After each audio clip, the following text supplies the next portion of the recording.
바이블 게이트 채널에 오심을 환영합니다. 오늘로써 마태복음 24장 전체에 대한 묵상을 마치려고 합니다. 복음서에서 마태복음 24장은 마가복음 13장과 누가복음 21장과 같이 종말을 다루는 중요한 장들입니다. 신자에게 있어서 종말 신앙은 너무나 중요한 믿음의 토대입니다. 왜냐하면 이 종말 신앙이 확고하게 정립이 되어 있으면 개인의 신앙의 안정감과 흔들리지 않는 토대가 형성되어 있기 때문입니다. 종말은 단순히 먼 미래의 사건이 아니라 지금 여기에서의 삶에 대한 태도와 행동에 영향을 미치기 때문에 너무나 중요한 신앙입니다. 그리고 올바른 종말 신앙은 성경적 진리에 근거하여 거짓된 예언이나 주장에 현혹되지 않도록 돕는 분별력을 길러줍니다. 또한 종말 신앙은 궁극적으로 새 하늘과 새 땅 그리고 영원한 생명에 대한 소망을 제시해 줍니다. 그리고 현재의 고통과 어려움 속에서도 하나님께서 모든 것을 새롭게 하시고 완전한 회복을 이루실 것이라는 확신을 주기도 합니다. 그래서 종말 신앙은 우리 신자들에게 큰 위로와 희망을 주는 것입니다. 이는 현재의 어려움을 이겨낼 수 있는 힘이 되는 것이지요. 부디 이 종말 신앙에 대한 내용들을 잘 숙지하시어 주님 오실 날을 고대하며 하루하루 힘차게 살아가시기 바랍니다. 오늘은 마태복음 24장 32절부터 44절까지의 말씀을 통해 우리가 살고 있는 이 마지막 시대의 특징과 예수님의 재림에 대한 깊이 있는 이야기를 나눠보려 합니다. 특히 예수님께서 직접 비유하신 노아의 때와 같으리라는 말씀에 집중하여 우리가 생각하는 종말의 모습과 성경이 말하는 종말의 모습이 어떻게 다른지, 그리고 그 속에서 우리가 어떻게 깨어있는 삶을 살아가야 할지 상세하게 살펴보겠습니다. 지난 5번의 영상들에서는 마지막 때에 나타날 자연재해와 같은 무시무시한 일들에 대해 이야기했었죠. 하지만 오늘 본문은 놀랍게도 그와는 다른 뉘앙스를 풍깁니다. 우리가 흔히 상상하는 혼란과 파괴의 시대가 아닌 오히려 지극히 평범하고 평안한 시대에 주님이 오실 것이라는 메시지가 담겨 있습니다. 이 말씀은 우리에게 어떤 의미일까요? 함께 성경 속으로 들어가 그 지혜를 구해 보겠습니다. 32절에서 예수님께서는 먼저 예수님은 무화과 나무의 비유를 통해 마지막 때의 징조를 설명하셨습니다. 무화과 나무의 비유를 배우라. 그 가지가 연하여지고 잎사귀를 내면 여름이 가까운 줄을 아나니 이와 같이 너희도 이 모든 일을 보거든 인자가 가까이 곧 문 앞에 이른 줄을 알라. 무화과 나무가 겨울을 지나 봄이 되면 새순이 돋고 잎이 무성해지며 여름이 다가옴을 알리는 것처럼 예수님이 다시 오실 때도 특정한 징조들이 나타나 주님의 재림이 임박했음을 알려줄 것이라는 말씀입니다. 일부 세대주의 신학자들은 이 무화과 나무를 이스라엘에 비유하여 2000년 동안 흩어졌던 이스라엘 민족이 1948년 독립국가를 건설한 것을 종말의 가장 강력한 징조로 해석하기도 합니다. 물론 이스라엘의 회복은 성경적인 예언의 성취이며 중요한 의미를 가집니다. 하지만 예수님의 말씀은 단순히 한 민족의 역사적 사건에 국한되지 않습니다. 예수님은 자연의 변화를 통해 계절의 흐름을 알 수 있듯이 마지막 시대에 나타날 다양한 징조들을 통해 주님의 재림이 임박했음을 깨달으라고 이 무화과 비유를 말씀하신 것입니다. 이는 우리가 단순히 특정 사건 하나에만 집중하기보다 전반적인 시대의 흐름과 영적인 분위기를 분별할 줄 아는 지혜가 필요함을 말씀하고 계신 겁니다. 그렇다면 예수님께서 오시기 전에 나타날 징조들은 구체적으로 무엇일까요? 우리는 지난 5번의 영상에서 언급했던 몇 가지 징조들을 다시 한번 상기해 보도록 하겠습니다. 예수님은 24장 초반의 다니엘서에 나오는 내용을 언급하시며 인류 역사가 어떻게 진행될 것인지를 말씀하셨습니다.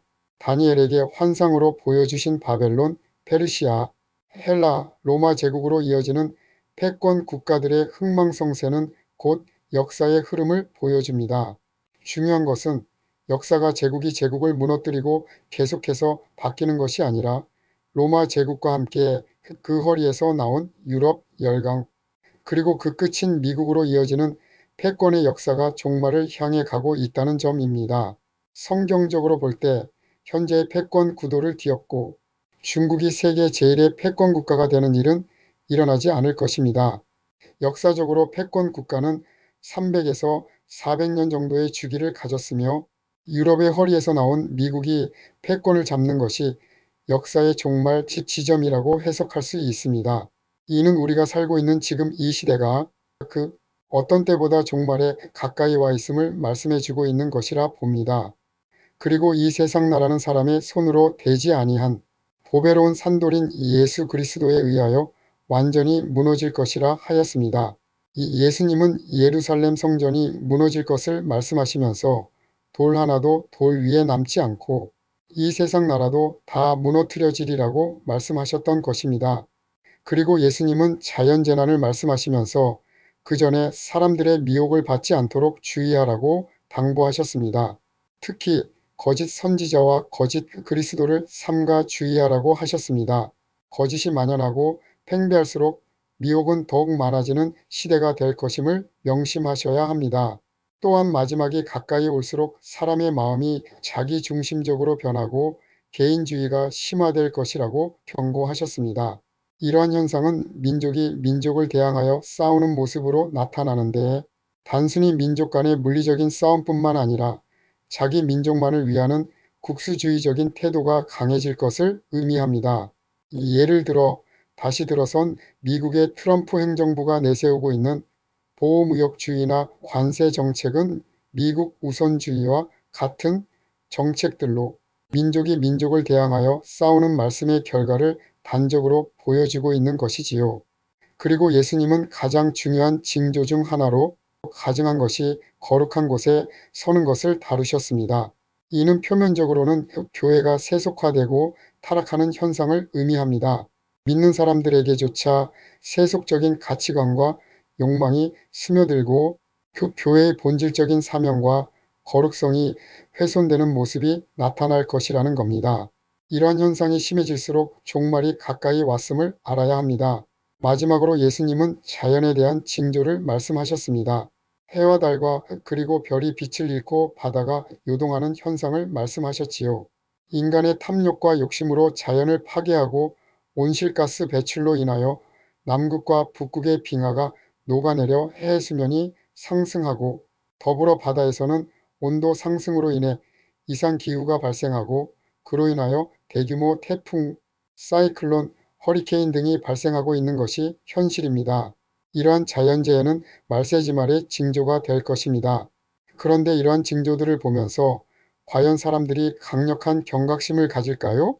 지진이 환태평양 조산대에서 동시에 일어나고 인도양과 카리브해에서 사이클론과 허리케인이 한꺼번에 덮치며 거기다가 태양의 흑점 폭발이 모두 동시에 일어난다면 아마 전 세계 사람들이 충격을 받을 것입니다.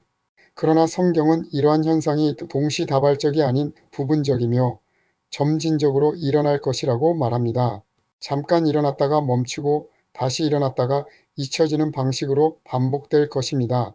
그래서 사람들의 마음은 이러한 징조들을 심각하게 여기지 않는 것입니다. 작년에도 일어났는데 그리고 매년 여태껏 일어났는데 이런 식으로 아주 아무것도 아닌 듯이 생각하고 넘어갑니다. 종말에 대한 영적인 감각이 상실되어 가는 것이지요. 그러다가 큰 코 닥친다고 하지요. 예수님께서 말씀하신 말세의 징조 중 가장 결정적으로 중요한 것은 바로 노아의 때와 같다는 것입니다. 오늘 본문 37절에서 39절로 노아의 때와 같이 인자의 임함도 그러하리라. 홍수전에 노아가 방주에 들어가던 날까지 사람들이 먹고 마시고 장가들고 시집가고 있으면서 홍수가 나서 그들을 다 멸하기까지 깨닫지 못하였으니 인자의 임함도 그러하리라. 우리는 흔히 노아 시대가 성적으로 문란하고 폭력이 난무했으며 군왕들이 백성을 핍박하던 시대라고 생각합니다. 실제로 성경은 창세기 6장에서 사람들의 죄악이 가득하고 땅에 폭력이 가득했다고 기록합니다. 하지만 예수님은 말세의 징조를 말씀하시면서 폭력을 행하고 살인하고와 같은 극단적인 죄악들을 언급하지 않으셨습니다. 대신 먹고 마시고 장가들고 시집가고라는 지극히 일상적인 삶의 모습을 말씀하셨습니다. 이 부분이 우리를 혼란스럽게 합니다. 일상적인 삶을 누리는 것이 왜 말세의 징조가 되는 걸까요? 노아 시대는 우리가 상상하는 것 이상으로 풍요로웠던 시대였다고 합니다. 고대 문명에 대한 여러 자료들 중에는 노아 시대 이전에 인류가 엄청난 문명을 이루었다는 내용도 있습니다. 공룡이 살 수 있을 정도로 자연환경이 풍요로웠고 사람들의 수명도 굉장히 길었다고 합니다. 그리고 결정적으로 중요한 것은 오늘날과 같은 비가 없었다는 것입니다. 안개가 땅에서 솟아나 땅을 적시는 방식이었기에 사람들은 억수같이 쏟아지는 비가 무엇인지 알지 못했습니다.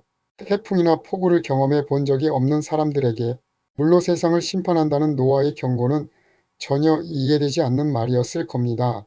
그러므로 노아 시대의 사람들은 심판이 임하기 직전까지도 지극히 평안하고 번성한 삶을 누렸습니다.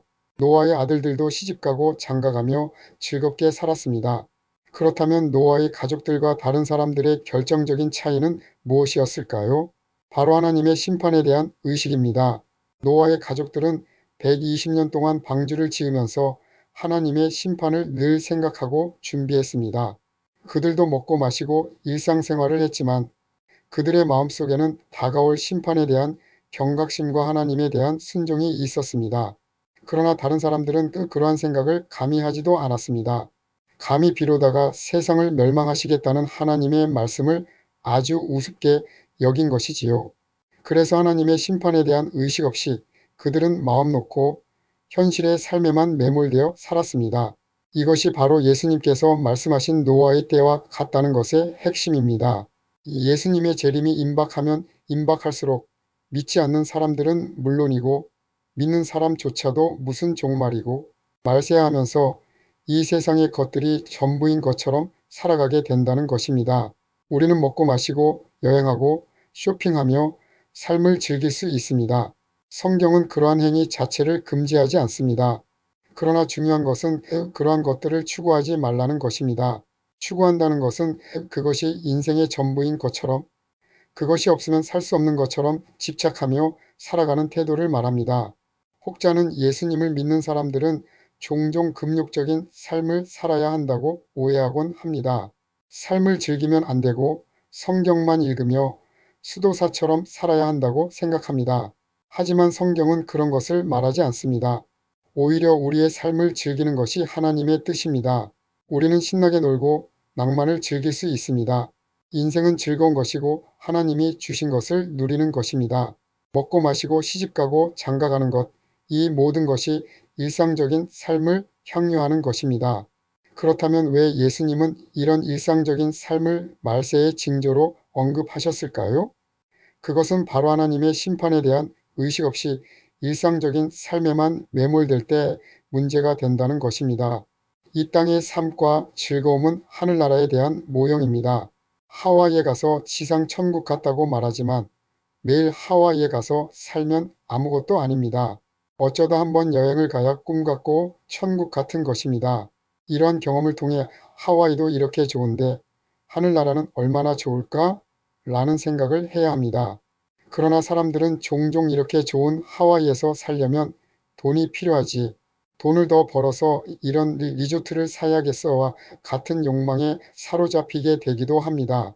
하지만 중요한 것은 이 세상이 전부가 아니며 이 모든 것은 하나님의 나라를 보여주는 모형이라는 것을 잊어서는 안 되는 것입니다.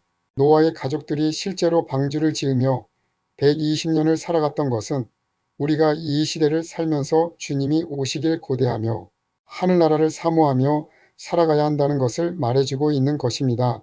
이것이 바로 먹고 마시고 시집가고 장가가는 것에 매몰되지 않는 것입니다. 노아 시대의 노아의 가족이 방주에 들어가기 전까지 당시의 사람들이 현실적인 삶에 매몰되어 살았던 것처럼 점점 오늘날의 사람들도 그렇게 되어가고 있습니다. 점점 더 많은 사람이 현실적인 삶에만 매몰되어 신앙적이고 영적인 세계에 대한 관심이 없어지고 있습니다. 안타깝게도 그리스도인들조차 그렇게 되어가고 있는 것이 아닌가 싶습니다. 예수님을 믿는다고 하지만 그 신앙의 결과나 영향, 열매가 모두 우리 가족 모두 건강하고 잘 되고 잘 먹고 잘 살고 등등 현실적인 것들에만 집중되어 있는 것은 아닌지요? 원래 기독교 신앙은 그런 것이 아닙니다. 하나님의 나라를 바라보는 것입니다. 우리는 먼저 믿는 성도로서 어떻게 하면 하나님의 형상을 이루어갈까에 관심을 가져야 합니다. 하나님의 나라를 이루어간다는 것은 죽어서 가는 천국만을 의미하지 않습니다. 내가 이 땅에 살아가면서 내 심령 가운데 하나님의 나라를 이루어가는 것입니다. 마태복음에서 말하는 팔복을 이루어가고 하나님의 온전하고 거룩한 성품을 닮아가며 그리스도의 성품처럼 자비롭고 넓은 마음으로 살아가고자 하는 것이 바로 우리가 방주를 지어가는 것입니다. 그러나 안타깝게도 많은 사람들이 신앙생활을 하면서 하나님이 이 땅에서 주시는 것에만 관심을 가진다면 점점 더 이 시대가 노아의 시대처럼 되어가고 있는 것이 아닐까요? 중요한 것은 41절에서 42절 말씀입니다. 두 사람이 밭에 있음에 한 사람은 데려가고 한 사람은 버려둠을 당할 것이요. 두 여자가 맷돌질을 하고 있음에 한 사람은 데려가고 한 사람은 버려둠을 당할 것이니라. 밭일은 남자들의 일상적인 삶이고 맷돌질은 여자들의 일상적인 삶입니다. 이 말씀은 말세가 가까이 왔으니 산으로 들어가거나 세상을 등지라는 것이 아닙니다. 오히려 말세가 다가올수록 우리는 일상적인 삶을 흔들림 없이 영위해야 한다는 것을 말씀한 것입니다. 그리고 중요한 것은 43절에서 44절 말씀입니다. 그러므로 깨어있으라. 어느 날에 너희 주가 임할는지 너희가 알지 못함이니라. 너희도 아는 바와 같이. 만일 집 주인이 도둑이 어느 시각에 올 줄을 알았더라면 깨어있어 그 집을 뚫지 못하게 하였으리라.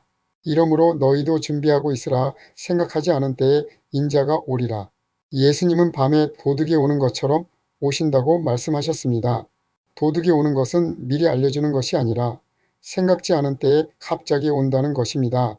종말이 가까이 오면 가까이 올수록 사람들은 예수님이 전혀 안 오실 것으로 생각하고 살아가게 될 겁니다.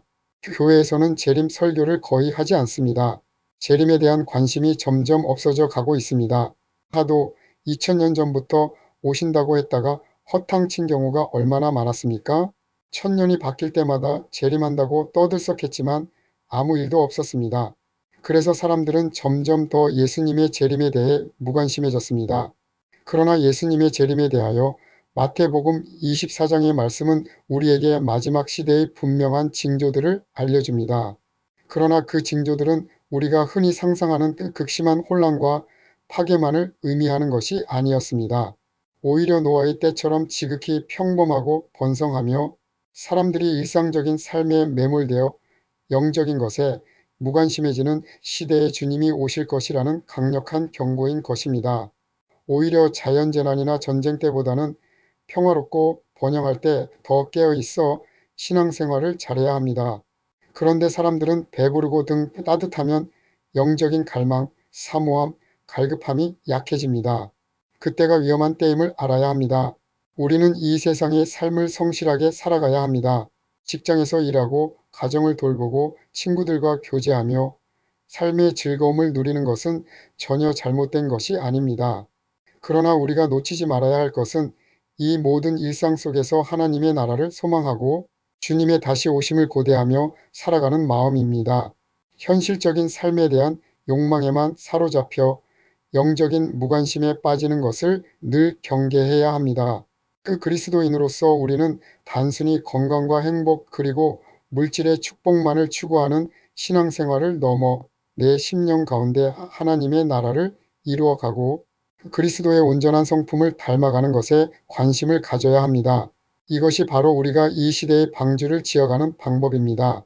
예수님은 생각지 않은 때에 오실 것입니다. 그러므로 우리는 항상 준비하고 깨어 있어야 합니다. 내가 아는 모든 일상 속에서 하나님의 뜻을 구하고 이 땅의 모든 즐거움이 하늘나라의 모형임을 기억하며 살아갈 때 우리는 주님의 재림을 담대하게 맞이할 수 있을 것입니다. 제 영상을 끝까지 시청해 주셔서 감사합니다. 구독과 좋아요는 무료입니다. 다음 영상에서 또 뵙겠습니다. 주 안에서 승리하십시오. 샬롬.